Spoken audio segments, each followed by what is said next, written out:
الحمد لله الحمد لله وكفى وسلام على عباده الذين اصطفى أما بعد أعوذ بالله من الشيطان الرجيم بسم الله الرحمن الرحيم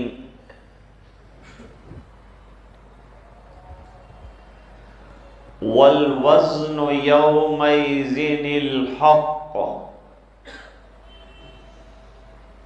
صدق الله العظيم اللهم صل على سيدنا محمد وعلى آل سيدنا محمد وبارك وسلم.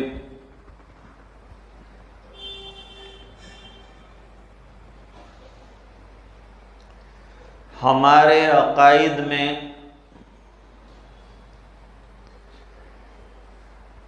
ایک صحیح عقیدہ یہ ہے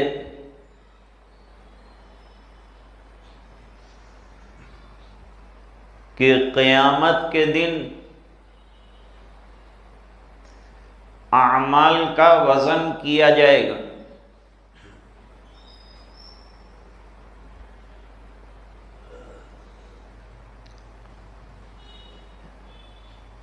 دلیل میں قرآن کریم کی بہت سی آیات ہیں.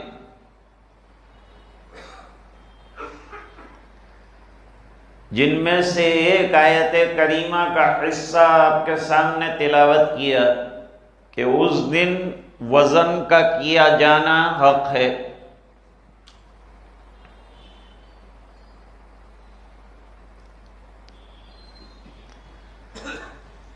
اب سوال ہوتا ہے کہ کیا ہر ایک انسان کے اعمال کا وزن کیا جائے گا؟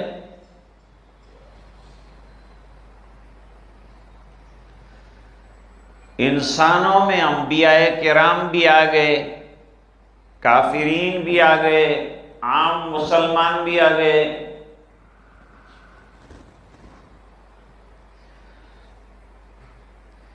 شارحین حدیث نے لکھا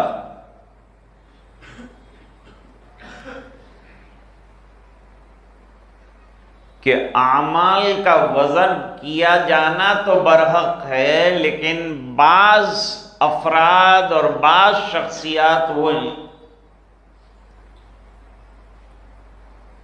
جن کو بے حساب اللہ تعالی جنت میں یا جہنم میں داخل کرے.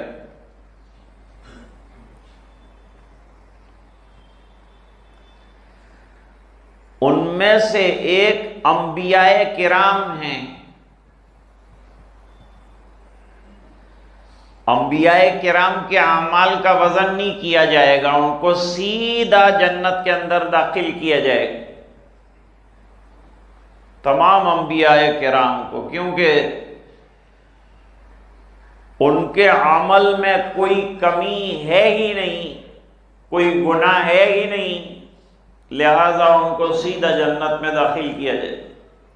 ایک رائے یہ ہے، ایک قول یہ. دوسرا، ایسے لوگ ہیں کہ جن کے اعمال نامے میں ایک بھی سیئہ اور برائی نہیں، ان کو بھی بے حساب اللہ تعالی جنت کے اندر داخل فرمائیں گے. اور کافرین اور مشرکین، ان کے پاس وزن کی کوئی چیز ہے ہی نہیں. اس بنا پر ایک رائے یہ بنی کہ ان کو بے حساب جہنم کے اندر داخل کیا جائے گا. فَلَا نُقِيمُ لَهُمْ يَوْمَ الْقِيَامَةِ وَزْنًا، دوسرے حضرات نے کہا ہے کہ ان کے بھی اعمال کا وزن کیا جائے گا، اس کا طریقہ بھی بتایا کہ کیسے کیا جائے۔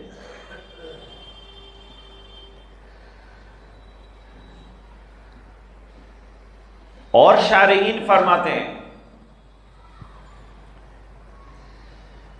کہ جن افراد اور جن گروہوں کو ایمان والوں کے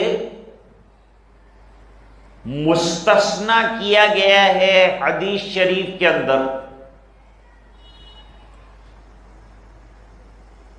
ان کا حساب نہیں کیا جائے گا، ان کو بے حساب جنت کے اندر داخل کیا جائے گا۔ اور یہ حدیث شریف بخاری میں، دوسری حدیث کی کتابوں میں بھی ہے، اور دوسرے محدثین نے بھی نقل کی۔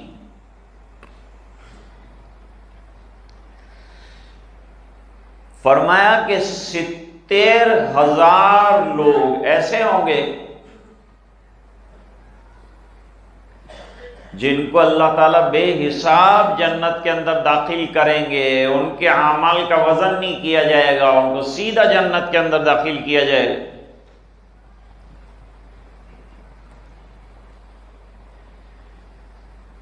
یہ 70,000 والی روایت جو ہے بخاری شریف میں، اور ایک روایت اور شک کے ساتھ بھی نقل کی ہے،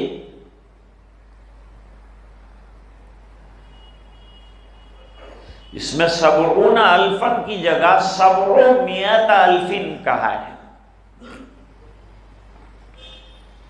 ایک اور روایت ہے،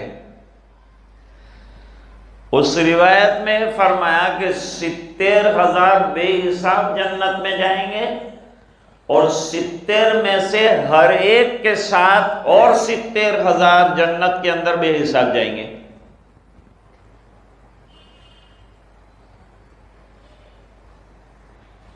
اور اس کا کیلکولیشن کیا گیا تو 4 کروڑ سے زیادہ افراد جو بے حساب جنت کے اندر جائیں گے۔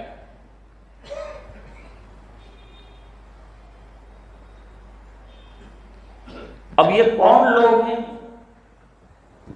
جو بے حساب جنت کے اندر داخل کیے جائیں گے؟ ایسے خوش نصیب کون ہیں؟ صحابہ کرام نے سوال کیا کہ ایسے 70,000 خوش نصیب کون ہیں جو بے حساب جنت میں جائیں گے؟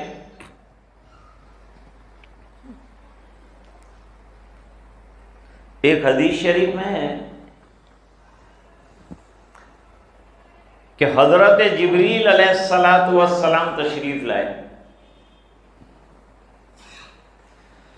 اور جبریل علیہ السلام نے آنے کے بعد فرمایا کہ آج آپ کو امتوں کے تعداد کا منظر دکھائیں گے اللہ کی طرف سے، کون سے نبی کے ساتھ کتنی امت ہے، کتنے لوگ ہیں، یہ بتایا جائے گا۔ فرمایا آسمان پر دیکھیے، حضور پاک صلی اللہ علیہ وسلم نے آسمان پر دیکھنا شروع کیا،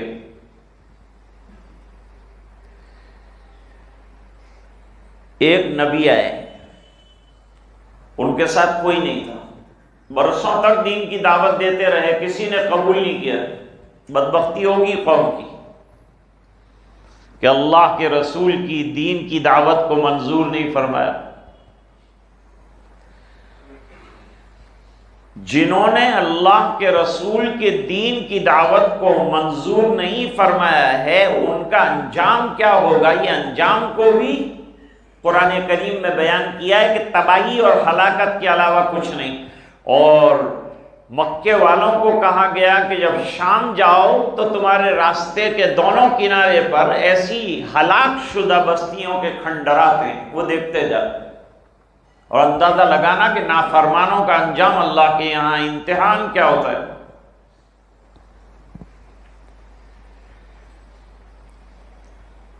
پھر ایک نبی دکھائے گئے، ان کے ساتھ 2 افراد تھے، افغانستان میں ایک کھانا بنتا ہے، اس کھانے کا نام ہے منتو. بہت بہترین کھانا ہوتا ہے، کچھ پوریاں ہوتی ہے، اس کے اندر کچھ چیزیں رکھ کر کے بنایا جاتا ہے.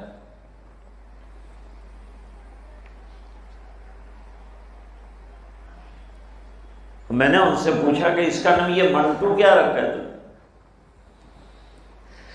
فرمایا یہ اتنا لذیذ کھانا ہے ہمارا کہ بس من و تو، دو ہی آدمی کھاتے ہیں، تو اور میں بس کھائیں ہیں اور ختم کر دیں، منتو نام رکھا ہے. وہ نبی کے ساتھ دو ہی افراد تھے، اتنی محنت کی، دو افراد تیار ہوئے. ایک اور نبی گزرے ان کے ساتھ 10 افراد تھے، ایک نبی اور گزرے ان کے ساتھ 20 افراد تھے، ایک نبی اور گزرے نوح علیہ السلام کی طرح ان کے ساتھ 90 افراد تھے.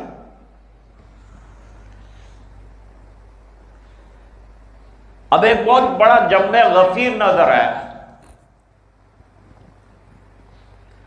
حضور پاک صلی اللہ علیہ وسلم نے فرمایا یہ میری امت ہے؟ فرمایا نہیں، موسیٰ علیہ السلام کی امت، بڑا گروہ ہے. تو کہا میری امت؟ کہا اور دیکھیے اب سرکار کی امت آئی تو پورا آسمان بھر گیا.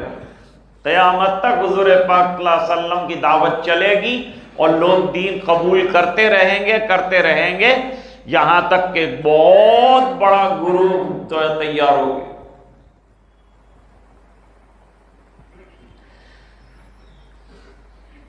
ان بڑے گروہوں میں سے ایک گروہ ملا کہ اللہ یہ کون ہے؟ کہا یہ 70,000 آپ کی امت کے وہ لوگ ہیں جو بے حساب جنت کے اندر جائیں گے. عامتاً حساب ہونا ہے. کن کا حساب ہونا ہے؟ علامہ قرطبی نے لکھا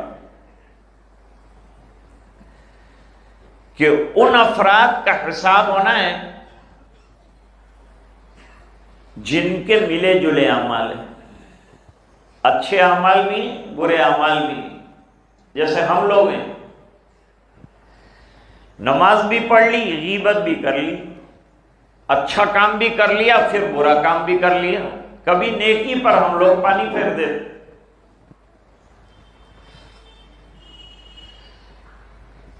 مسجد بھی آ رہے ہیں، چھت پہ چڑھ کے پتنگ بھی چگا رہے ہیں. ابھی آنے والا ہے تہوار، ہمارا نہیں ہے تہوار. میں نے پوچھا بھائی آپ لوگ کیوں یہ پتنگ چگاتے ہو، کیوں آسمان پر اڑاتے ہو یہ کنکوے؟ کہ حضرت نگاہیں تیز کرنے کے لیے. میں نے کہا نگاہیں تیز کرنے کا بہترین سامان قرآن شریف ہے. تلاوت کرو، بیٹھ جاؤ، پڑھتے رہو، ماں باپ کو دیکھتے رہو. یہ ہے تمہاری نگاہوں کے تیز ہونے کا طریقہ. غیروں کا راستہ مت اپناؤ. پتنگ نہ ہماری چیز ہے، نہ ہمارا تہوار ہے، نہ ہم کو خوشیوں کی کوئی کمی ہے، نہ ان کو شامل ہونے کی ضرورت ہے. اور دنیا بھر کی خرابیاں اور برائیاں اور ایک گناہ کے ساتھ 1000 گناہ اور ہوتے ہیں. اب بوڑھے لوگ تو شامل نہیں ہوتے، لیکن جو نوجوان ہیں وہ چھتوں پر چڑھ جاتے ہیں. دوسری چھتوں پر عورتیں بھی ہوتی ہے، موسیقی کا سامان ہوتا ہے، صبح سے چڑھتے ہیں، شام تک کا یہ سلسلہ رہتا ہے. اور شام کو گناہ کما کر نکلتے ہیں.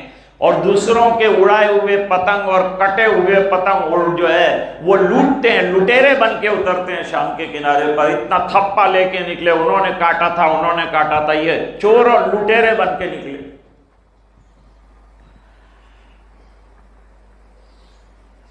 الحمدللہ ہمارے علماء نوجوانوں کے بارے میں فکر مند ہیں. اللہ تعالیٰ ان علماء کو جزائے خیر عطا فرمائے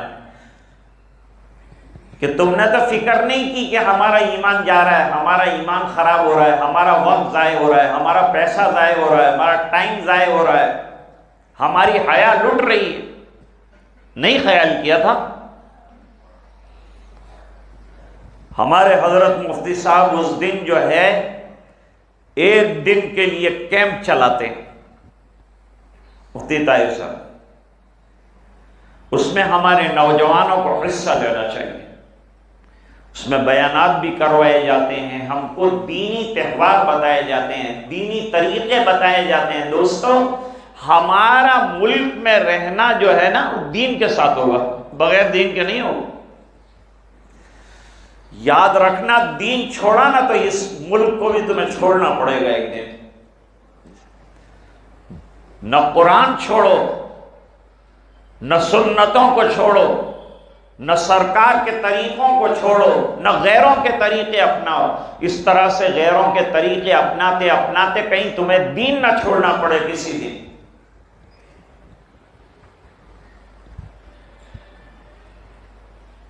نوجوانوں سے اپیل ہے کہ ایک پیسہ بھی اس کے لیے ضائع نہ کریں، اللہ کے یہاں ایک ایک پائی کا حساب دینا ہے۔ بہت پیسہ ہے آپ کے پاس، لائیے مسجد میں دیجیے۔ یہ مدرسے چلاتے ہیں بزرگان دین علماء، مدرسوں میں لگائیے اپنا پیسہ، انشاءاللہ اجر ہی اجر ملے گا، ثواب ہی ثواب ملے گا۔ دل کے اوپر پتھر رکھ دیجیے، اپنی خواہش کو کنٹرول میں کیجیے۔ یہ خواہش براری کا راستہ ہے، کہیں کنکوا چگا رہے ہیں، کہیں ان کے گربے میں شامل ہو رہے ہیں، ہمارا کام نہیں ہے۔ غیروں کے میلے کھیلوں میں جا کر ان کی کثرت کے اندر ہمارا شامل ہونا اچھا نہیں۔ نوجوانوں سنبھل جاؤ، بہت نازک حالات آ رہے ہیں، اور اگر دین نہیں سنبھالا اور دین نہیں اختیار کیا تو ہندوستان میں رہنا، ملک میں رہنا ہمارے لیے دشوار ہوگا۔ روزانہ ایک ایک چیز دین کے اندر سے ادھیڑی جا رہی ہے، نکالی جا رہی ہے، اور ہم دین چھوڑتے جا رہے ہیں، تو کیسے بچا ہوگا ہمارا؟ رہیں گے کیسے ہم لوگ؟ اللہ تعالی ہمارے ایمان کی حفاظت فرمائے۔ سنتوں کو بھی نہیں چھوڑنا، سنتیں تو بڑی بات ہیں۔ ہم جو ہے گردن کا مسا اگر کرتے تھے اور ملک یوں کہے کہ تم مسا نہیں کر سکتے تو ہم گردن کٹوائیں گے، لیکن گردن کا مسا نہیں چھوڑیں گے۔ اتنا اسٹیٹ فاسٹ دین کے اوپر رہنا ہے آپ کو۔ بہرحال بات لمبی نہ ہو جائے،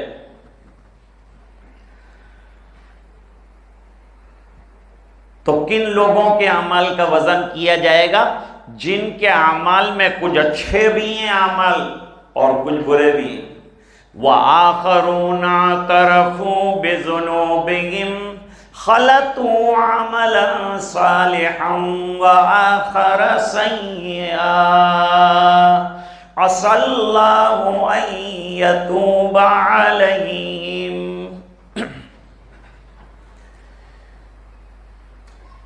چند اچھے اعمال، چند برے اعمال،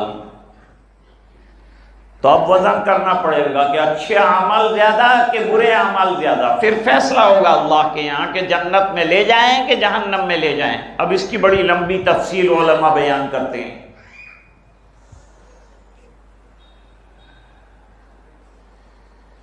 شاہ عبدالعزیز صاحب محدث دہلوی رحمۃ اللہ علیہ کے پاس ایک انگریز آیا تھا۔ اس نے آ کر کہا حضرت یہ کیا بات ہے کہ انگریز پوری دنیا میں ایک کلر کے ہوتے ہیں، وائٹ ہوتے ہیں، اور یہ انڈیا والے ان کا الگ الگ رنگ ہوتا ہے، کوئی گیہوں جیسا، کوئی جوار جیسا، کوئی باجرے جیسا، الگ الگ کلر کیوں آتا ہے ان کا؟ حضرت نے جواب دیا گدھوں کا دنیا میں ایک ہی رنگ ہوتا ہے، گھوڑے الگ الگ کلر کے آتے ہیں۔ تو مکس اعمال۔ وَآخَرُونَ اعْتَرَفُوا بِذُنُوبِهِمْ خَلَطُوا عَمَلًا صَالِحًا وَآخَرَ سَيِّئًا عَسَى اللَّهُ أَن يَتُوبَ عَلَيْهِمْ وَاللَّهُ غَفُورٌ رَحِيمٌ۔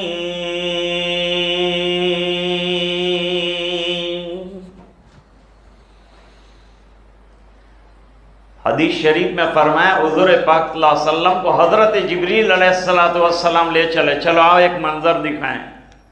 اللہ کی طرف سے انتظام ہوتا، امت کو آگاہ کرنے کے لیے منظر سرکار کو دکھائے جاتے ہیں۔ میں نے آپ نے جنت نہیں دیکھی، جہنم نہیں دیکھی، لیکن میرے نبی کو دکھائی اور یوں فرمایا کہ امتیوں کو بتایا کہ میں آنکھ کے دیکھ کے آیا ہوں، میرا ماننا تمہارا ماننا ہو جائے، ایسا تمہارا ایمان ہو جائے، میں دیکھ کے آیا ہوں، وہاں بھی دیکھ کے آیا ہوں اور یہاں بھی دیکھا ہے، میں نے محراب کے اندر دیکھا ہے، مجھے دکھایا گیا ہے منظر۔ جہنم کا ایک پورشن دکھایا گیا محراب میں، حضور پاک صلی اللہ علیہ وسلم کو تمثیلی جہنم دکھائی گئی، آپ نے جھانک کر دیکھا تو اس پورشن کے اندر عورتیں زیادہ تھیں۔ جب آپ نے اس کا ذکر کیا تو عورتوں نے کہا ہم تو نمازیں بھی بہت پڑھتی ہیں، ہم تو عبادت بھی بہت کرتی ہیں، گھر والوں کی خدمت بھی کرتی ہیں، پھر ہم کو جہنم میں کیوں دیکھا گیا زیادہ؟ سرکار نے جواب دیا شوہروں کی ناشکری اور نافرمانی کی وجہ سے۔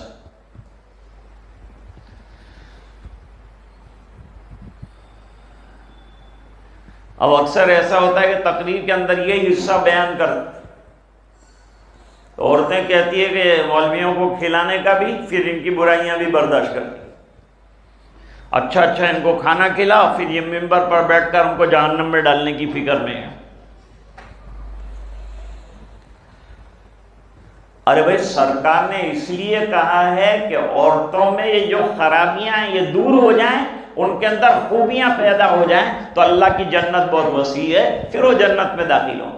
من عمل صالحا من ذکر او انثى وهو مؤمن فلنحيينه حیاتا طیبا۔ دیکھیے وہاں کیا فرق ہے۔ قرآن کریم کا مطالعہ کیجئے، اور جہاں مساجد میں قرآن کریم کی تفسیر مستند علماء کرتے ہیں وہاں شامل ہو جائیے۔ یہ جو بعض لوگوں نے کہا نا کہ قرآن سے کیا ہوتا ہے، قرآن کی تفسیر سے کیا ہوتا ہے، تو سرکار کیا کرنے آئے تھے؟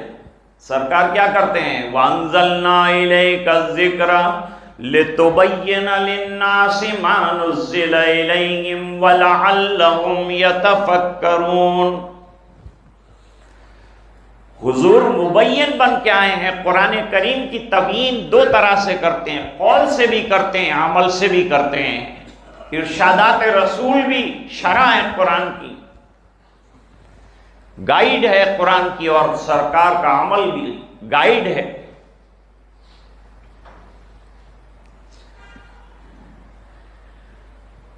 کون ہے یہ 70,000 لوگ؟ ذرا معلوم کر لیجیے۔ اب حضور کو لے گئے، ایک نہر کے کنارے پر ٹھہرے، وہاں ایک عجیب منظر دیکھا حضور پاک صلی اللہ علیہ وسلم۔ منظر یہ دیکھا کہ جو لوگ ہیں ان کی آدھی باڈی کالی ہے اور آدھی سفید ہے۔ تعجب ہوا، یا تو پورا انسان سفید ہوتا ہے یا کالا ہوتا ہے، یا آدھا کالا آدھا سفید، کیا ہے؟ جبریل علیہ السلام نے فرمایا یہ امت کے وہ لوگ ہیں جنہوں نے کچھ اچھے اعمال کیے وہ سفید شکل، اور یہ کالے داغ جو نظر آ رہے ہیں برے اعمال کی۔ اب ان کا کیا ہوگا جبریل، ان کا انجام کیا ہوگا؟ کبھی بتاتا ہوں انجام کیا ہوگا۔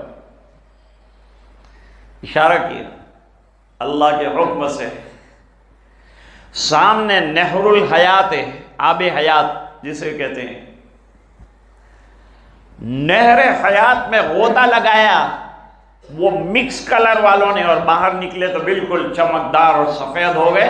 اللہ نے فرمایا جاؤ جنت میں جاؤ، تمہارے خرابیوں کو ہم نے مٹا دیا، نیکیاں رہ گئی تمہاری، اب تم جنت کے لائق بن گئے۔ جنت میں خرابیوں کے ساتھ کوئی نہیں جائے گا، جیسے ہوائی جہاز کے اندر بندوق کے ساتھ کوئی نہیں جا سکتا۔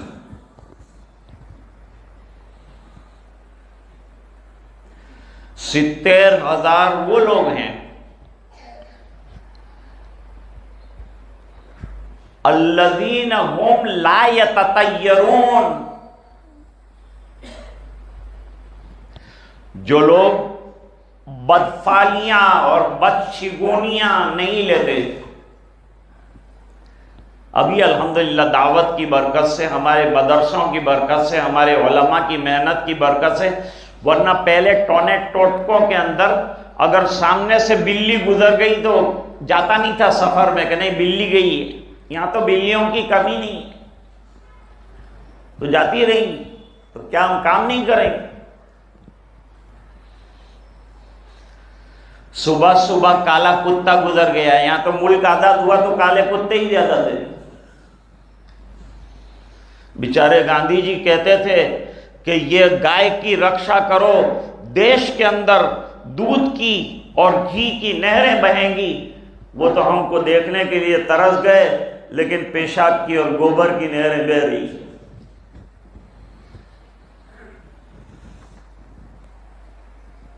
تو یہ تطیر نہیں کرتے۔ وَهُمْ لَا يَسْتَرْقُونَ، اور یہ الٹے سیدھے جو ہے عملیات والوں کے پاس نہیں جاتے۔ اپنے ایمان پر، اللہ کی ذات پر ان کو بھروسہ ہے، اعتماد ہے کہ اللہ کریں گے، اللہ اچھا کریں گے، علاج کرتے ہیں۔ وہ رقیہ جو سرکار نے بتایا اور قرآن میں ہے وہ کر سکتے ہیں، وہ کرتے ہیں، لیکن جو غیر ثابت رقیے ہیں اور دم ہے وہ نہیں کرتے ہیں ایمان والے، اور جو بے حساب جنت میں جانے والے ہیں وہ وَهُمْ لَا يَقْتَوُونَ، اور وہ آگ کے ذریعے سے علاج نہیں کرتے۔ یہ آگ کے ذریعے سے علاج کو پسند نہیں فرمایا حضور پاک صلی اللہ علیہ وسلم۔ حضور نے فرمایا 3 چیزوں میں اللہ تعالیٰ نے شفا رکھی ہے۔ نمبر 1 شربت و عسل، شہد کا شربت، بیمار ہو جاؤ، بخار آئے، گلے میں تکلیف ہو، شہد پانی کے اندر ڈال دو، گھول لو اچھی طرح، صبح شام ایک ایک گلاس پی لو، انشاءاللہ شفا ہو جائے۔ یہ علاج میرے آقا نے بتایا، حضور نے علاج بھی بتایا انسانیت کا۔ نمبر 2 حضور پاک صلی اللہ علیہ وسلم نے فرمایا بیماریاں دور کرنے کے لیے پچنا لگاؤ۔ حضور کو آدھا شیشی کا درد ہو گیا تھا تو آپ نے سر میں پچنا لگوایا، کہیں بھی پچنا لگوا سکتے ہیں اور کوئی بھی وقت میں لگا سکتے ہیں۔ حضرت امام بخاری رحمۃ اللہ علیہ نے یہ لکھا ہے کہ کب پچنا لگوایا جائے، اور لکھا ہے کہ کسی بھی وقت لگوایا جائے، یہاں تک کہ حالت احرام میں بھی لگا سکتے ہیں۔ آج کل اس کو کپنگ کہتے ہیں، کپنگ۔ امریکہ میں، افریقہ میں، انگریزی ملکوں کے اندر اب 1400 سال پہلے میرے نبی نے جو علاج بتایا تھا وہ اب چل رہا ہے۔ کپنگ عام ہے، خون فاسد کو نکال لیتے ہیں جس سے جسم میں شفا ہوتی ہے۔ نمبر 3 قیۃ من النار، بعض زخم اور بعض بیماریاں ایسی ہیں جن کو آگ کے ذریعے سے داغا جاتا ہے اور ختم کیا جاتا ہے، لیکن حضور پاک صلی اللہ علیہ وسلم نے آگ کے ذریعے سے علاج کو پسند نہیں فرمایا۔ لیکن ایک علاج یہ بھی ہے، جب کوئی علاج نہ رہے تو ایک علاج یہ بھی ہے، لیکن ہمارے یہاں نہیں ہو رہا ہے۔ ہمارے یہاں جو ہے جیسے کینسر جیسا مرض ہے، اس کا علاج زہریلی دواؤں کے ذریعے سے کیا جاتا ہے جس سے بال بھی نکل جاتے ہیں۔ وَهُمْ عَلَىٰ رَبِّهِمْ يَتَوَكَّلُونَ، اور یہ عالم ہے کہ وہ ایمان والے جو بے حساب جنت میں جانے والے، وہ تمام چیزیں نہیں کرتے، صرف اللہ کی ذات پر اعتماد اور بھروسہ کرتے ہیں، تو پھر وہ بے حساب جنت کے اندر جائیں گے۔ اللہ تعالیٰ ہم سب کو عمل کرنے کی توفیق عطا فرمائے۔ وآخر دعوانا الحمدللہ۔